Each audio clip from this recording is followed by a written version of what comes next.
Done much of what we came to do, but one objective remains untried. Throughout our days on combatant call, we have been aware of a massive point of stone drifting in and out of the clouds above us. When the clouds clear away, they reveal pillars of granite, between which drapes a vertical curtain of snow and ice, the combatant couloir. Combatant couloir is about a 2,500 vertical foot run. The top, say 100 feet, 200 feet, is probably 55 to 58 degrees. We can scout the couloir without leaving our camp. There's no wondering about the line. It's 2,500 feet straight down. This winter and the last really few winters, I feel like I haven't skied as much as I want to ski, so I'm really excited to just turn it up for the next couple days. Kasia is left to wonder whether telemark gear will limit her on such steep terrain.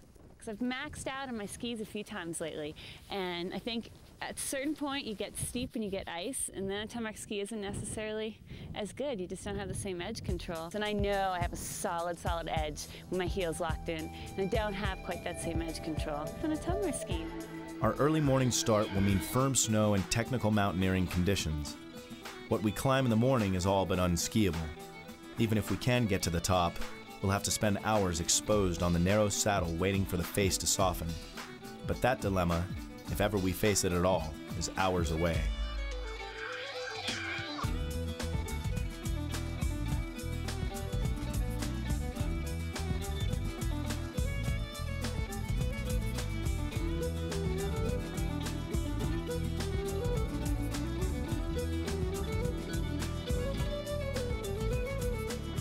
So everyone's eager to know why I had the worst climb of my life when everyone else had such a wonderful day. I'm not quite sure why. I think I was expecting a powder and easy booting it up, and it was pretty much a 2 ice axe climb, and I just wasn't quite ready for it. And I got behind, and I got everybody's ice chunks hitting me on the head, and then I got a wicked one right in the collarbone. That sucked. And I'm glad I didn't turn around, and I would have turned around if Spencer hadn't waited for me and convinced me.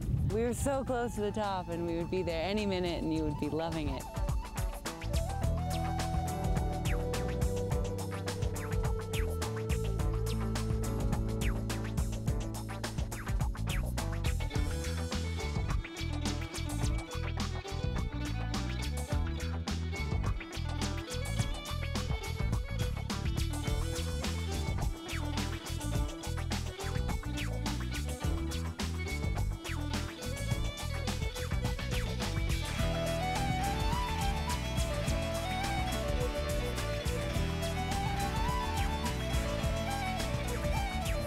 We were hoping to wait a little while for it to soften up for the descent, because skiing down that stuff would have been pretty exciting. As it was, the winds were blowing about 40 miles an hour gusts up the couloir, so every time you looked in, you got a face full of it.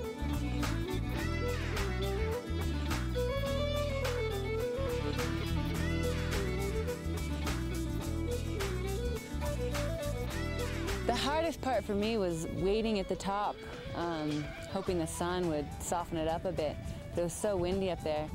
And I'm not good waiting at the top and looking at something, because then I just, start going through my head like, ooh, can I really do that? I don't know.